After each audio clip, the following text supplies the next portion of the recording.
Eu vou conversar com o repórter Alberto Pellegrini, que está nas ruas da cidade. Pellegrini, como é que está a situação na cidade diante dessa anunciada paralisação dos PMs e também com a ameaça dos rodoviários de paralisar caso a PM também cruze os braços? Bom dia Paulo Guerra, bom dia Eduardo Silva, bom dia você ouvinte do Jornal da Manhã. Pois bem, Paulo Guerra, a situação de momento, cidade tranquila, os rodoviários trabalhando, o trânsito também é tranquilo na cidade nesse momento, os números nos pronto-socorros da cidade não fugiram ao cotidiano, no Instituto Médico Legal também, os números não superam o que nós já estamos acostumados a ver diariamente, todos os dias.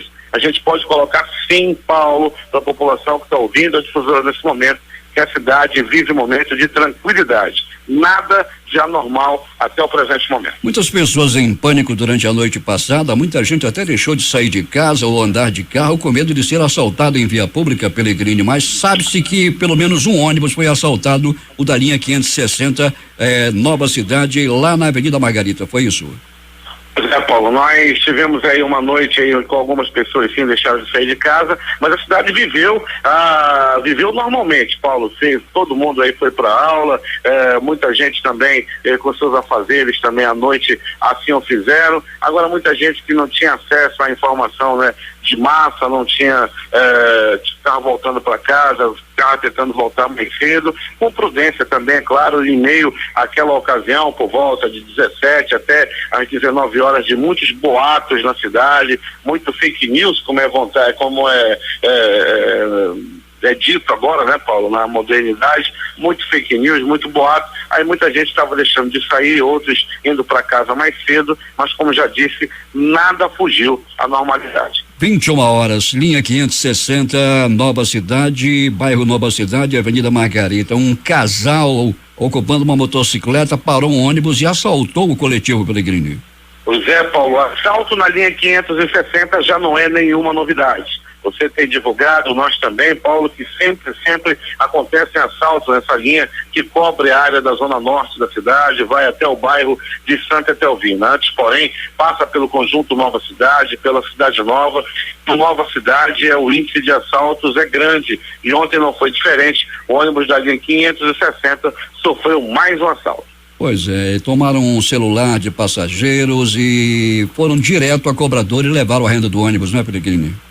Assim, esse modo operante já conhecido, né? Entram dois, um vai direto no cobrador, um fica na frente do ônibus, outro fica atrás e saem limpando tudo que pode. O que chama a atenção, Alberto Pellegrini, é a participação de mulheres agora em quase todos os assaltos em Manaus. Então, Paulo, pois é, muito bem colocado. Dessa vez não foi diferente, né? A gente teve aí o desprazer de noticiar ontem, quando a polícia chegou, os assassinos do taxista, né? Do Márcio, uma mulher no meio. Nós tivemos também assalto a Uber, nós noticiamos ontem, uma mulher também no meio. E agora um ônibus também assaltado, uma outra mulher também envolvida na criminalidade. Alberto Pellegrini, muito pânico, 2 pessoas morreram, outras ficaram feridas na zona leste da cidade. Bairros Zumbi dos Palmares e Armando Mendes. Paulo Guerra, 2 pessoas mortas nessa ação de criminosos e mais 2 em estado gravíssimo internado no pronto-socorro João Lúcio. Ambos feridos a tiros. É um casal, um homem e uma mulher. E um casal também morreu, assassinado na noite passada aí por pistoleiros misteriosos. Pellegrini, um homem foi crivado de balas no bairro de Santo Agostinho. Acerto de contas. Possivelmente um acerto de conta, Paulo. Esse homem estava andando nas proximidades de um motel, um famoso motel que existe lá na área do bairro Santo Agostinho. Paulo, esse homem foi assassinado, ele foi crivado de balas. Pellegrini, uma operação apreendeu ontem mais de 300 celulares no centro de Manaus, celulares roubados, 22 pessoas foram presas, suspeitas de vender aparelhos em Manaus, abasteceu o comércio aqui com aparelhos roubados. Quem teve celular roubado pode apresentar nota fiscal para reconhecer aparelho em delegacia. A operação, coordenada pela Secretaria de Segurança Pública, através da Secretaria Executiva Adjunta de Operações, tem como objetivo combater o comércio ilegal de mercadorias que fomenta a venda de produtos roubados na área central da capital, Alberto Pellegrini. Pois é, Paulo, a gente tem noticiado sempre aí, né? Quem é que não conhece, quem é que nunca viu ou até mesmo passou pelo constrangimento de ter um celular roubado, de ter um celular aí tomado de assalto, né? O principal hoje objeto de desejo dos assaltantes são os aparelhos celulares que são trocados nas bocas, que são os celulares que custam R$1.000, R$800, são vendidos aí a R$50, a R$100. A gente vê muito isso aí na área central da cidade. Uma boa ação aí, Paulo, sem dúvida nenhuma, principalmente no Eduardo Ribeiro, que a gente está cansado de ver aí celulares de alto valor nas lojas sendo vendidos aí a menos de 30% do valor. Ou seja, oriundo de roubo, sem dúvida nenhuma. Notebooks também foram apreendidos, foram muitos celulares, 300 aparelhos, Peregrini, é muita coisa. É muita coisa, né, Paulo? Muito aparelho, a gente tem visto aí. Ontem até nós noticiávamos que os moradores do bairro Grande Vitória não podem mais colocar nenhum celular na rua, que o motoqueiro vai e leva. Acontece também muito no bairro de Petrópolis, enfim, em toda a cidade as pessoas são vítimas aí, ônibus principalmente. Quando assaltam ônibus, a primeira coisa que eles pedem são os aparelhos de celular. Estamos recebendo a informação aqui, Peregrini, de que aconteceu um grave acidente na Rodrigo Otávio em frente ao FAM. Um casal em uma motocicleta, pelo menos uma pessoa teria morrido nesse acidente. Vamos checar e daqui a pouco traremos as informações precisas sobre esse acidente acontecido ainda há pouco na Rodrigo Otávio em frente ao campus universitário da Universidade Federal do Amazonas. Até daqui a pouco. Até daqui a pouco, Paulo, daqui a pouco eu já te trago informações, novidades sobre esse acidente. Até daqui a pouco. 5h58 em Manaus.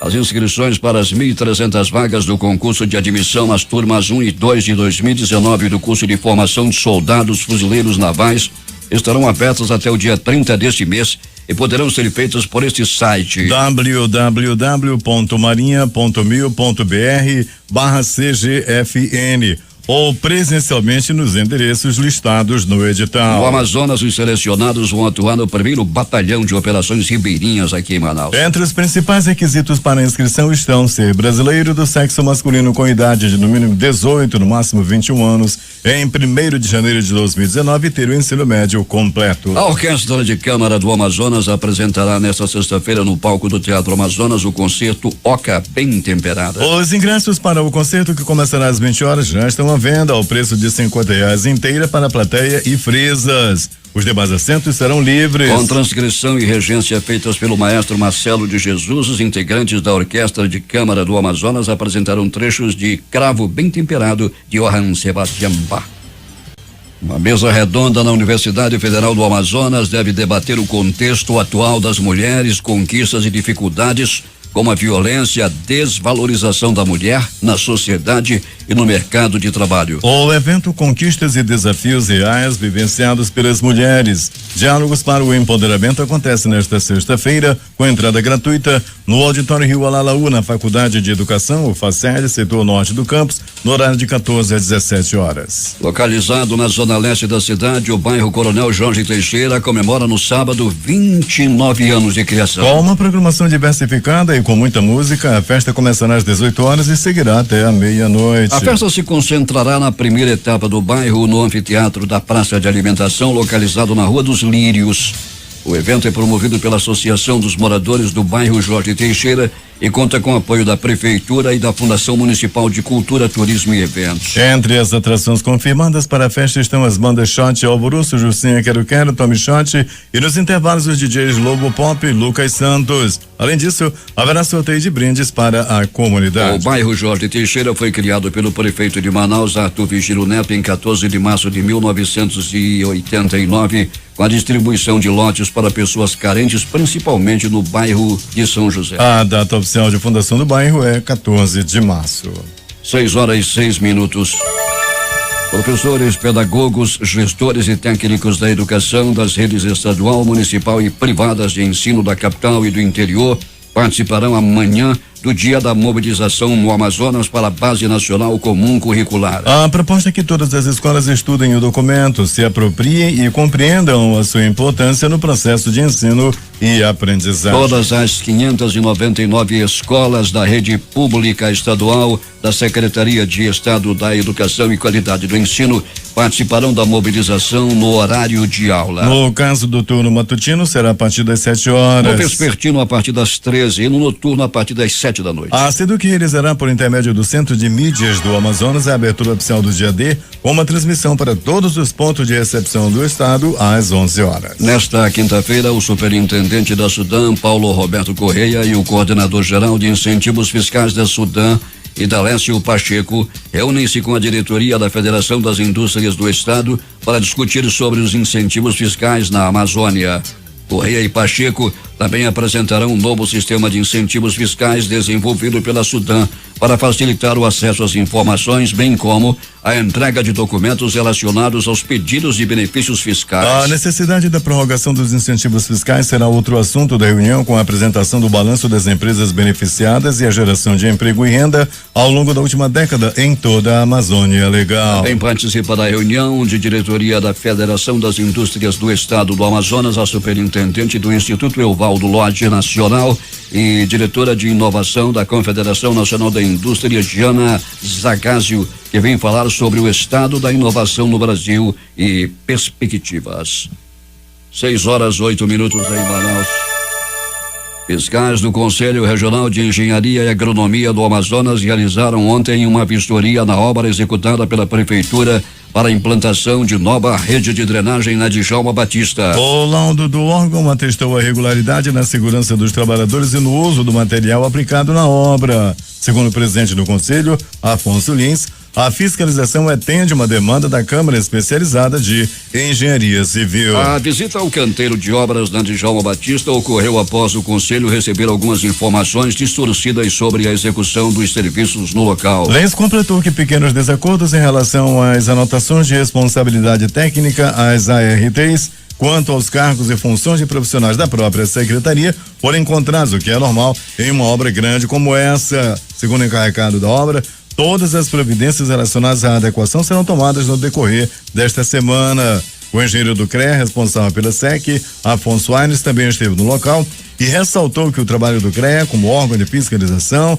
é acompanhar as obras no quesito da qualidade do serviço, segurança dos trabalhadores e regularidade do material empregado. O superintendente da Secretaria Municipal de Infraestrutura, Orlando Holanda, disse que a segurança sempre foi uma preocupação do órgão desde o início da obra e os serviços para a implantação da nova rede de drenagem têm sido executados da forma mais cautelosa e segura possível. Geralmente a gente faz tubulações para águas pluviais. Isso aqui é um igarapé que foi canalizado na década de 70, meado da década de 70, que ele foi canalizado e construções foram feitas em cima desse igarapé. Era o igarapé que passa debaixo do posto 700, aqui debaixo da lanchonete, atravessa a avenida Djalma Batista, prossegue até o Mindu, tá certo? Então nós estamos substituindo um trecho crítico que está todo esmagado. Sem estipular prazos para finalizações dos serviços, o superintendente da CEMINF destacou que os trabalhos no local estão sendo feitos de forma dinâmica, pois a tubulação está a 6 metros de profundidade da superfície. Atualmente, cerca de 60% da implantação da nova rede de drenagem já foi instalada. O governador Amazonino Mendes se reuniu com aproximadamente 200 produtores rurais do município de Manacapuru ontem e determinou a criação de uma comissão formada por técnicos do governo do estado para auxiliar 468 famílias que foram retiradas de uma área localizada no quilômetro 7 da rodovia M352 naquele município. No dia 9 de janeiro deste ano, a Justiça determinou a retirada dos produtores rurais de Nova Comunidade de um terreno que mede 6.000 hectares. Uma empresa de construção civil alega ser a proprietária das terras do estado. Desde a reintegração de posse, os agricultores estão acampados na entrada do município de Manacapuru na estrada M070. Segundo o governador Amazonino Mendes, a Procuradoria-Geral do Estado entrou com uma ação na Justiça pedindo a suspensão da decisão de reintegração de posse, uma vez que a área em litígio é de propriedade do Estado. O ministro Tarcísio Vieira Neto do Tribunal Superior Eleitoral negou seguimento a recursos especiais do prefeito de Novo Airão, Wilson Lisboa, do PSDB, e manteve a condenação de perda de mandato e de direitos políticos. Ele e seu vice Tiburtino da Silva tentavam reverter decisão do Tribunal Regional Eleitoral do Amazonas do final de 2016, que não reconheceu o registro de candidatura da chapa e anulou a eleição conforme pedido do Ministério Público Eleitoral. Nova eleição deverá ser realizada em Novo Airão.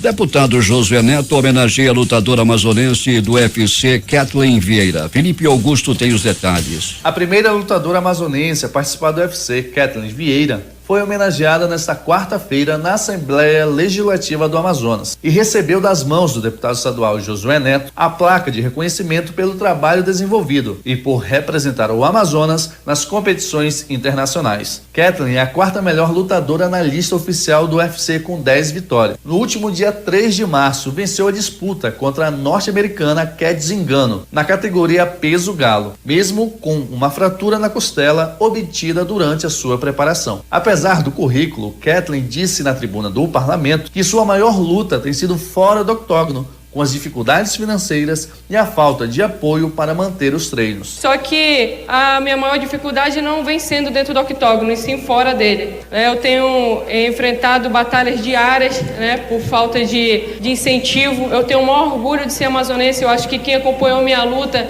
lutas no UFC, sabe que eu entro falando Manaus, Amazonas. Quando acaba, eu faço questão de falar que eu sou a cabocla do norte.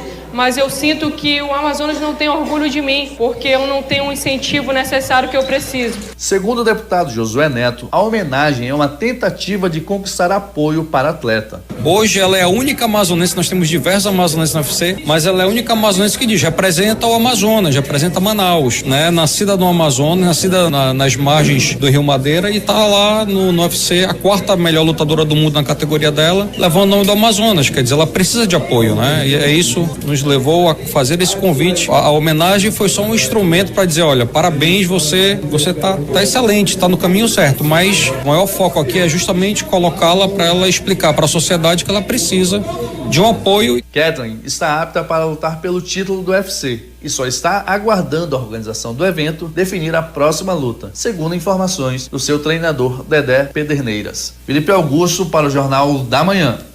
6h13 em Manaus. Ainda há pouco falávamos sobre decisão do ministro Tarcísio Vieira Neto do Tribunal Superior Eleitoral, negando seguimento a recursos especiais do prefeito de Novo Airão. E falamos em Wilson Lisboa, quando na realidade o nome do prefeito é Wilson Santos, e manteve a condenação de perda de mandato e de direitos políticos. Está feita a retificação. Wilson Santos e não Wilson Lisboa, como dissemos ainda há pouco. 6h14. Manaus e outros 9 municípios do Amazonas concentram a maioria dos casos de malária registrados no estado em 2018. 3 cidades da região metropolitana da capital estão na lista de maior incidência da doença. Nos 2 primeiros meses do ano já foram registrados 11.707 casos de malária no estado. Os dados são da Fundação de Vigilância em Saúde do Amazonas. Os municípios com maior incidência de malária são São Gabriel da Cachoeira, Manaus, Guajará, Rio Preto da Eva, Coari, Presidente Figueiredo, Santa Isabel do Rio Negro, Jutaí, Lábrea e Iranduba. Balanço da Fundação de Vigilância em Saúde do Amazonas, divulgado nesta quarta-feira, aponta que há 17 casos suspeitos de sarampo em investigação em Manaus. O Ministério da Saúde enviará mais de 50 mil doses extras de vacina tríplice viral que protege contra sarampo, rubéola e cachumba. Os pacientes são moradores da Zona Norte e da Zona Centro-Sul da capital, além de um morador da BR-174. Entre os pacientes, 13 são crianças e 4 adultos. Os casos suspeitos estão sendo encaminhados para a Fundação de Medicina Tropical, unidade de saúde referência para o tratamento de doenças infecto-contagiosas. A Secretaria de Saúde do município inicia hoje também uma intensificação vacinal contra sarampo nesses bairros. Santa Etelvina, Monte das Oliveiras, São Geraldo e na comunidade São João, no bairro Lago Azul, no quilômetro 4 da BR-174. A expectativa inicial é que durante a varredura os profissionais de saúde realizem a avaliação de 7.514 cartões de vacina, verificando se há necessidade de imunização. Polícia. Os agentes do Departamento Estadual de Trânsito do Amazonas chegaram às 6h da manhã de ontem na Ponte Rio Negro, no lado de Manaus, e permaneceram até o final da manhã. Mais de 800 veículos foram abordados nesse período e 35 deles acabaram sendo retidos por irregularidades. Dezenas de motoristas foram autuados. De acordo com o diretor-presidente do Detran, Vinícius Diniz, no total foram lavrados 112 autos de infração. Entre as infrações mais recorrentes, o dirigente relaciona direção perigosa, veículos em mau estado de conservação, dirigir sem estar habilitado, sem documento de porte obrigatório, como carteira nacional de habilitação vencida, lacre da placa do veículo violada, com calçado inadequado, sem equipamento de uso obrigatório, como retrovisor no caso das motocicletas, além de licenciamento em atraso. Entre as irregularidades mais graves flagradas durante a operação, o diretor do Detran cita a apreensão de um ônibus do transporte coletivo do município de Iranduba, que circulava com pneus carecas, faróis quebrados, vidros trincados, com licenciamento em atraso desde 2013, além de restrições judiciais, entre elas bloqueio de circulação. Um veículo sem as mínimas condições de segurança, colocando em risco a vida de dezenas de pessoas que estavam a bordo, definiu Vinícius Diniz. 2 caminhões betoneiras das empresas WV Fabricação de Cimento foram apreendidos por licenciamento em atraso desde 2011. Bloqueio de penhora e por possuírem 2 mandados judiciais. Os 2 veículos também apresentam irregularidades em relação à placa e ao mau estado de conservação, um deles com pneus carecas. O motociclista Cairo Ícaro Barroso do Nascimento foi autuado por direção perigosa, ameaçar pedestres, dirigir veículo com lacre violado e descarga livre, sem capacete e usava chinelo, tipo de calçado inapropriado para conduzir motocicleta. O condutor, que já cumpriu pena por tráfico de drogas, ao avistar as equipes de fiscalização do Detran, tentou fugir avançando sobre pedestres. Ao ser alcançado pelos policiais do Batalhão de Trânsito da Polícia Militar, que davam suporte à operação, o condutor também desacatou os policiais que os detiveram e desrespeitou os agentes do Detran com palavras de baixo calão. Sobre novas operações, o diretor Vinícius Diniz esclareceu que desde a desativação do posto fixo de fiscalização na cabeceira da Ponte Rio Negro, o Detran intensificou as fiscalizações itinerantes na saída de Manaus para o município de Iranduba, nos 2 lados da ponte e também ao longo da rodovia Manuel Urbano. Segundo ele, ao menos 2 vezes por semana, em datas alternadas, serão realizadas novas operações de fiscalização. 6h21 em Manaus. Converso com Alberto Peregrini, o transporte coletivo da cidade funcionando sem a normalidade. Funcionando sem a normalidade, Paulo, tudo tranquilo, no transporte coletivo na cidade, os terminais por onde já passamos, com a movimentação muito intensa, os usuários do transporte coletivo podem procurar os pontos de ônibus tranquilamente e não tem nenhum tipo de adversidade, está tudo tranquilo, todos os ônibus saíram nesse começo de manhã. Alberto Peregrini, você avistou viaturas da Polícia Militar nas ruas da cidade nesse início de manhã? Sim, Paulo. Vi Polícia Militar na área da rotatória do bairro de São José, próximo também ao terminal da Cidade Nova. Nós avistamos sim algumas viaturas naqueles pontos básicos. Eles costumam ficar em pontos estratégicos da cidade, ali como, por exemplo, próximo ao Instituto Médico Legal, ali na rotatória do Núcleo 8 da Cidade Nova. Peregrini, tivemos informação, como já dissemos ainda há pouco, de um acidente na Rodrigo Otávio. Você já tem detalhes? Ainda não, Paulo, mas porém estamos nas proximidades. Daqui a pouquinho vamos trazer mais detalhes concretos aí desse acidente. Paulo, nós acabamos de sair do pronto-socorro João Lúcio e Platão Araújo. Estamos bem pertinho, já estamos aqui nas proximidades da rotatória do bairro do Coroado. Alberto Peregrini, então vamos às notícias da noite e madrugada, e daqui a pouco você traz detalhes sobre este acidente. Muito bem, então vamos lá, Paulo, vamos falar começando sobre as ocorrências do pronto-socorro João Lúcio. No João Lúcio, 2 pessoas deram entrada vítima de arma de fogo, levaram tiros pelo corpo, um homem e uma mulher. A mulher veio do bairro Armando Mendes e o homem do bairro Zumbi dos Palmares. O detalhe, Paulo Guerra, os 2 estão entre a vida e a morte. Foram baleados à noite de ontem nos bairros, como já disse, Armando Mendes e Zumbi dos Palmares.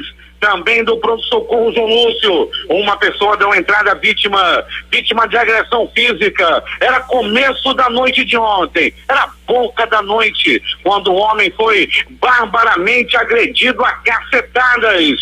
O fato aconteceu na área do Mutirão. O homem foi levado às pressas ao pronto-socorro João Lúcio. Não se sabe ainda o motivo pelo qual ele entrou na peia, pegou pauladas lá no Mutirão, também no bairro Mutirão, mais precisamente no conjunto Amadeu Botelho. Aliás, quem mora no Amadeu Botelho é também morador do Mutirão. E ontem nessa área, um homem apanhou da própria esposa. Paulo Guerra e ouvintes do Jornal da Manhã, trata-se de um cabrão. Ele é costumeiramente mandado, ele é costumeiramente humilhado e às vezes apanha da mulher. Só que ontem ele precisou procurar o pronto-socorro devido a um ferimento no supercílio. As primeiras informações dão conta de que ele levou uma cadeirada dessa mulher que tem aí, né, traços de Lampião, de Maria Bonita, sei lá o que ela deu-lhe uma cadeirada no marido lá na área do conjunto Amadeu Botelho, terra de mulher valente. E mais do Mutirão, uma pessoa teve sua bicicleta tomada de assalto, reagiu ao assalto e acabou levando uma pernada do bandido que fugiu em sua bicicleta lá no Zumbi dos Palmares. Paulo Guerra e ouvintes do Jornal da Manhã, pronto socorro Platão Araújo. Uma pessoa deu entrada vítima de arma de fogo, levou tiros pelo corpo no bairro Zumbi dos Palmares e deu entrada no pronto-socorro Platão Araújo por volta de 22 horas e 30 minutos. Era a noite de ontem, quando esse homem levou 2 balaços no abdômen e está entre a vida e a morte. Ele está, vai ou não vai, lá no pronto-socorro Platão Araújo. Atendida Paulo Guerra, que esse homem que levou o tiro não era boa pista, não. Estava cometendo assaltos e acabou sendo atingido por tiro. Ele está no Bico do Urubu. Está no Bico do Urubu, no pronto-socorro Platão Araújo. Aliás, todos que procuram Platão Araújo são muito bem atendidos. De polícia. Paulo Guerra e ouvintes do Jornal da Manhã. 19 horas e 51 minutos, era a noite de ontem. Um Gol vermelho e uma Ranger cinza estavam praticando assaltos no bairro da Glória.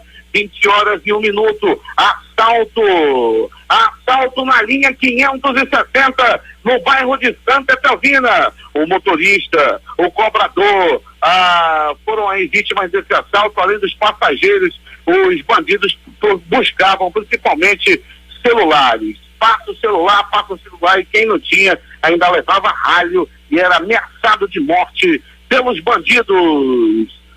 Vários baleados no bairro Zumbi dos Palmares. Choveu bala no Zumbi. O bairro do Zumbi dos Palmares, que é um bairro muito violento, ontem conviveu com a morte. A morte passeou ontem no bairro Zumbi dos Palmares.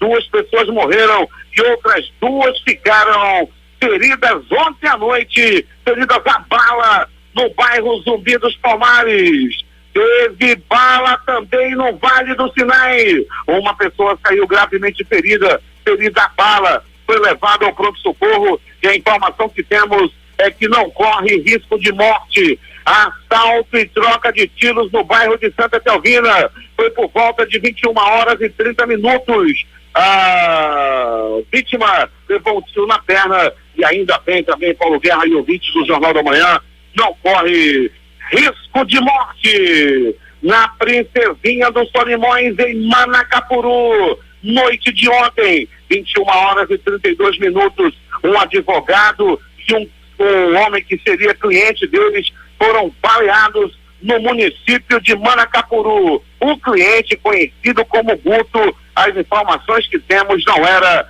boa pista. Ele acabou aí sendo atingido a bala lá no município de Manacapuru.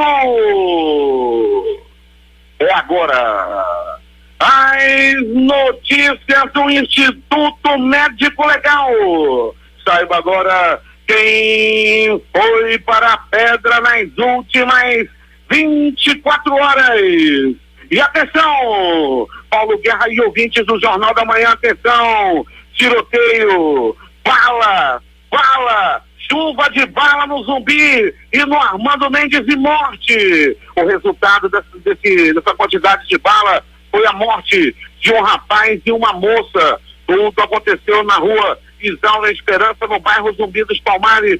Uma moça de 19 anos, um rapaz de 22 anos foram atingidos a tiros e os dois acabaram morrendo na hora. Paulo Guerra e ouvintes do Jornal da Manhã, outras 2 pessoas nessa mesma ocorrência também receberam tiros. Trata-se também de um homem e de uma jovem. Os dois estão internados em estado grave no pronto-socorro João Lúcio. As informações dão conta de que os ferimentos da bala atingiram órgãos vitais e essas pessoas estão em estado muito sério, em estado grave no pronto-socorro João Lúcio. Bairro de Santo Agostinho. Alô, Santo Agostinho. A morte passeou de carro ontem e foi lá no bairro de Santo Agostinho. A morte passeava no bairro quando de repente na rua Solimões, os homens, os assassinos que estavam no carro se depararam com um rapaz de 21 anos de idade. Ainda houve uma troca de palavras, mas eles estavam decididos a matar. Um deles sacou uma arma, um revólver calibre 38 e atirou 1, 2, 3, 4, 5, 6 balaços no corpo da vítima, que não resistiu aos ferimentos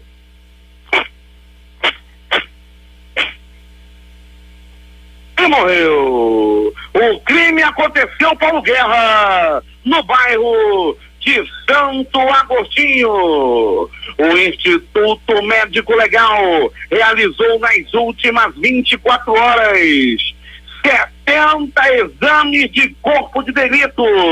Na permanência do IML, o Alberto Brito teve muito o que fazer na noite e madrugada. Foram 70 exames de corpo de delito.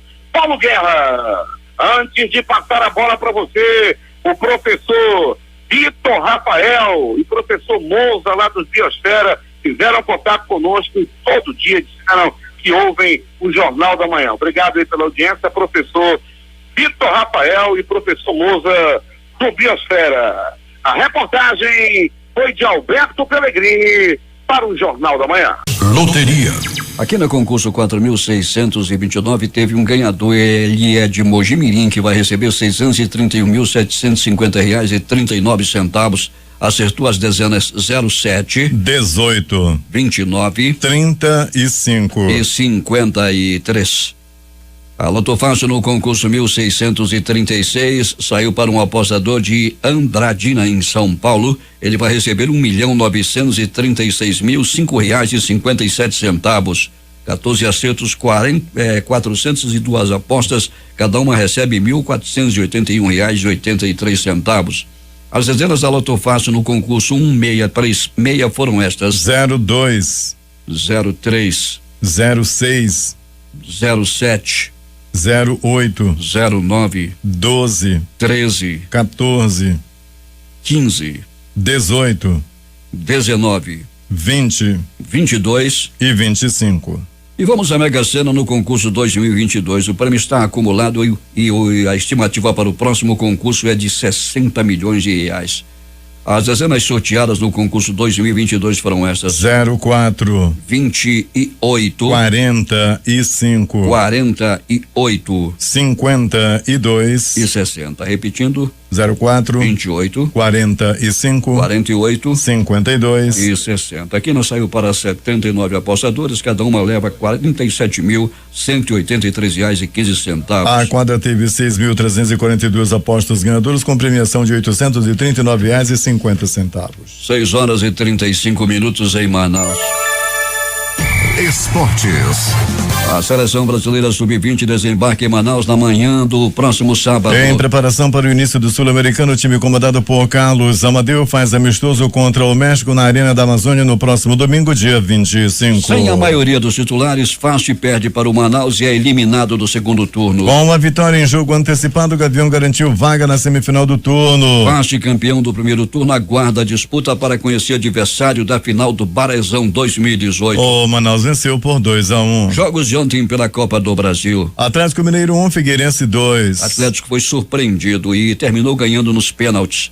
Cuiabá 0, Náutico 1. Curitiba 1, Goiás também 1. CRB 0, São Paulo classificado 3. Cianorte 0, Internacional 2. Libertadores da América. Emelec 2, Emelec 1, Flamengo 2. Corinthians 2, Deportivo Lara 0. Atlético Nacional 4, Delfim do Equador 0. Bolívar 1, Colo-Colo também 1. Estudiantes 3, Real Garcilaso 0. Liga dos Campeões da Europa. Barcelona 3, Chelsea 0. Juventus 2, Atalanta 0. Besiktas 1, Bayern de Munique 3. Jogos de hoje. Às 19h15 pela Copa do Brasil jogam Vitória e Bragantino e Correia e Ponte Preta. É o Sampaio Correia e a Ponte Preta. E às 21h30, Avaí, Fluminense, Ceará e Atlético do Paraná. Às 21h15, Copa Verde tem Paysandu e Santos do Amapá. Liga da Europa, Arsenal e Milan às 17h05 e também Lyon e CSKA Moscou. Às 19h15 pela Taça Libertadores da América jogam Santos e Nacional do Uruguai e ainda The Strongest e o Peñarol. Mais tarde, às 21h30, tem América Independente e Milionários. Vamos voltar às ruas da cidade com o repórter Alberto Pellegrini. Muito bem, Paulo Guerra e ouvintes do Jornal da Manhã, em relação ao acidente já divulgado aqui na Rádio Difusora, em frente ao FAM. Paulo Guerra, foi uma moto. O motoqueiro perdeu o controle da máquina e acabou ficando gravemente ferido. O SAMU ainda não chegou no local, porém o motoqueiro já foi levado por um terceiro ao pronto-socorro, Paulo. O trânsito ainda é complicado, a moto continua no local e as informações que temos até o momento é que o rapaz chegou em estado muito grave no pronto-socorro João Lúcio. Aqui o trânsito ainda é muito complicado no sentido de quem vai para o Japim, na Avenida Rodrigo Otávio. Paulo Guerra. A primeira informação dava conta de que era um casal e que uma pessoa teria morrido, Pellegrini. 6h44 em Manaus. Mais uma vítima da violência, mais uma voz calada. A vereadora do Rio de Janeiro, Marielle Franco do PSOL, foi morta a tiros no fim da noite de ontem, na região central da cidade. Ela estava em um carro com motorista quando o veículo foi cercado e atingido por uma sequência de disparos. Dias antes, a parlamentar havia denunciado na internet a ação truculenta de policiais em uma comunidade carioca. A polícia investiga se foi execução. Formada em sociologia, ela foi a 5ª vereadora mais votada do Rio nas eleições de 2016, com 46.512 votos em sua primeira disputa eleitoral. Marielle tinha 38 anos. O Botafogo abriu ontem as portas para a despedida e homenageou Bebeto de Freitas, seu ex-presidente, com a bandeira meio mastro. Mais cedo, em Belo Horizonte, também foi realizada uma cerimônia na sede do Atlético Mineiro, onde era diretor de administração e controle. O corpo de Bebeto vai deixar a sede do Botafogo às 9h da manhã em um carro do Corpo de Bombeiros rumo ao cemitério São João Batista, onde será sepultado. O Tribunal Regional Federal da 2ª Região decide hoje se aceita a denúncia e torna réu o trio de deputados estaduais do Rio presos na Operação Cadeia Velha. Jorge Pisciani, Paulo Melo e Edson Albertassi. Eles são acusados de corrupção ativa e passiva, organização criminosa e lavagem de dinheiro. A defesa de Luiz Inácio Lula da Silva apresentou ontem ao Supremo Tribunal Federal novo pedido para evitar a prisão do ex-presidente. Caberá ao ministro Luiz Edson Fachin analisar o caso. Os advogados do ex-presidente argumentam que, segundo a Constituição, ninguém será considerado culpado até o trânsito em julgado de sentença penal condenatória. Esse pedido de Lula já foi negado pelo relator do caso no STF, Luiz Edson Fachin. O ministro decidiu, contudo, que a palavra final caberá ao plenário do Supremo, não há data marcada para esse julgamento. No novo pedido, a defesa do ex-presidente solicita que a decisão de Fachin seja reconsiderada. Os advogados pedem também que uma eventual ordem de prisão seja suspensa até o Supremo julgar 2 ações que tratam da execução da pena após condenação em segunda instância. A presidente do Supremo Tribunal Federal, ministra Carmen Lúcia, afirmou a deputado do PT que o julgamento do habeas corpus protocolado para evitar a eventual prisão do ex-presidente Luiz Inácio Lula da Silva independe de pauta. Dessa forma, caberia ao ministro Edson Fachin, relator do caso, levar a questão para julgamento sem agendamento prévio na segunda turma da corte ou no plenário. Em janeiro, o ministro negou o pedido da defesa para evitar a eventual prisão de Lula e enviou a questão para julgamento pelo plenário da corte. Em seguida, a presidente do STF passou a afirmar que a questão sobre a prisão após segunda instância não será julgada novamente no plenário da corte. No início da noite, durante encontro com parlamentares do PT, a ministra também explicou aos deputados que não há previsão para julgar as duas ações de constitucionalidade relatadas pelo ministro Marco Aurélio, que pretendem rever a autorização da corte para a prisão após a segunda instância. 6:47.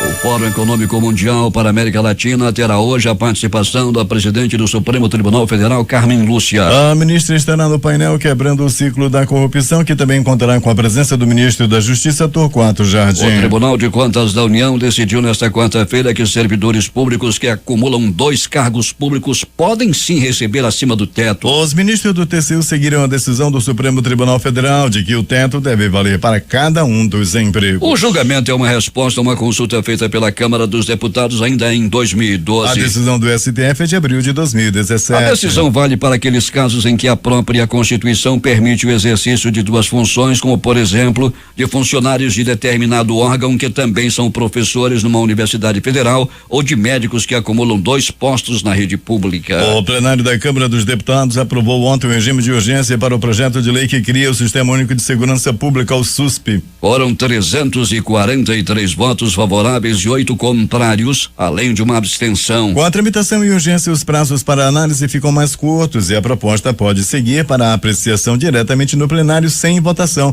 em comissões da casa. A votação do conteúdo do projeto deve se iniciar na semana que vem. O projeto cria o Sistema Único de Segurança Pública e a Política Nacional de Segurança Pública e Defesa Social. O Ministério da Segurança Pública informou na noite de ontem que o governo e a Ordem dos Advogados no Brasil fecharam um acordo para reduzir a superlotação nos presídios do país. Esse acordo, diz a pasta, será assinado nos próximos dias. A informação foi divulgada após reunião entre o ministro da Segurança, Raul Jungmann, e o presidente da OAB, Cláudio Lamacchia. Segundo a pasta, o acordo focará em 3 áreas: mutirão carcerário, separação de preso de maior e menor periculosidade e redução da burocracia. As delegações negociadoras do governo da Colômbia e da guerrilha Exército de Libertação Nacional retomarão nesta quinta-feira em Quito seus diálogos de paz 2 meses após a suspensão. A delegação do governo colombiano confirmou na sua conta do Twitter o reatamento do diálogo para esta quinta-feira e afirmou que seu chefe negociador, Gustavo Bell, está em Quito desde a terça-feira. A Rússia adotará em breve medidas de retaliação pela expulsão do Reino Unido de 23 diplomatas russos devido ao envenenamento do ex-espião Sergei Skripal, afirmou hoje o Ministério das Relações Exteriores russo, condenando mais uma vez a recusa de Londres em fornecer informações sobre o caso. Esperamos adotar em um futuro próximo medidas de retaliação em resposta à adoção de uma série de medidas hostis por parte do Reino Unido contra a Rússia, disse a porta-voz do Ministério, Maria Zakharova, em entrevista coletiva. A guerra civil da Síria completa 7 anos nesta quinta-feira. No período, o conflito deixou 500 mil mortos no país, segundo o recente balanço do Observatório Sírio de Direitos Humanos. A guerra já tirou a vida de 511 mil pessoas, segundo um balanço apresentado pelo Observatório Sírio dos Direitos Humanos, uma organização que se tornou uma das fontes mais confiáveis graças à presença de informantes no terreno. Desse total, 353.935 mortos foram identificados, sendo 106.390 civis, incluindo 19.811 menores e 12.513 mulheres. O relatório mundial da felicidade de 2018, que leva em consideração 156 países, colocou o Brasil na 28ª posição do ranking divulgado ontem e elaborado por especialistas das Nações Unidas. A Finlândia ocupa a primeira colocação do relatório, que classifica 156 países pelo nível de felicidade a partir de dados do período entre 2015 e 2017. Neste ano, o documento também avalia a felicidade dos imigrantes em seus países de residência, a partir de uma tabela que inclui 117 países com dados de entre 2005 e 2017. O documento foi divulgado em um ato realizado na Academia Pontifícia das Ciências Sociais no Vaticano. Segundo este estudo, a Finlândia é o país mais feliz, com uma pontuação de 7.632 sobre 10, seguido por Noruega, Dinamarca, Islândia, Suíça, Holanda, Canadá, Nova Zelândia, Suécia e Austrália. 6:51 em Manaus. Destaques de capa dos principais jornais do país nesta quinta-feira. Vamos começar com o Globo do Rio de Janeiro. Vereadora do PSOL é assassinada na região central do Rio. A Folha de São Paulo estampa: água em garrafa contém microplástico, diz novo estudo da Orbe Mídia. O Estado de São Paulo. A Associação de Juízes denuncia estratégia para constranger Supremo. Planalto Central, capital da República, Correio Brasiliense. Juízes e advogados poderão comprar até 600 munições para armas por ano. O Valor Econômico. Sepúlveda da última cartada no STF para tentar evitar a prisão de Lula. Estado de Minas. Avião faz pouso forçado com 2 pessoas a bordo em Montes Claros, no norte de Minas. No Recife, Jornal do Comércio. Temer diz que ligará para Trump para discutir sobre taxação de aço. Fortaleza, Diário do Nordeste. Governo lança programa de modernização da indústria com crédito de 9,1 bilhões de reais. 0 hora, Porto Alegre. Deputado gaúcho quer transformar ações de movimentos sociais em atos terroristas. O Brasil Econômico. Itaú recebe autorização para comprar XP Investimentos por 6,2 bilhões. Edições impressas locais. Vamos começar com o centenário Jornal do Comércio. Impasse sobre CBA gera prejuízos. A crítica. 23 presos. A operação acaba com feirão de roubados. Mais de 300 celulares foram recuperados no centro. O Em Tempo. CREA vistoria e aprova segurança na obra da Djalma. Estas foram as principais notícias de ontem e as primeiras de hoje. Termina aqui o Jornal da Manhã. Participaram desta edição reportagens Felipe Augusto e Alberto Pellegrini. Operação de áudio Itamar Jardina e Hamilton Cabral. A apresentação Eduardo Silva e Paulo Guerra. Próxima edição, amanhã às 5h45.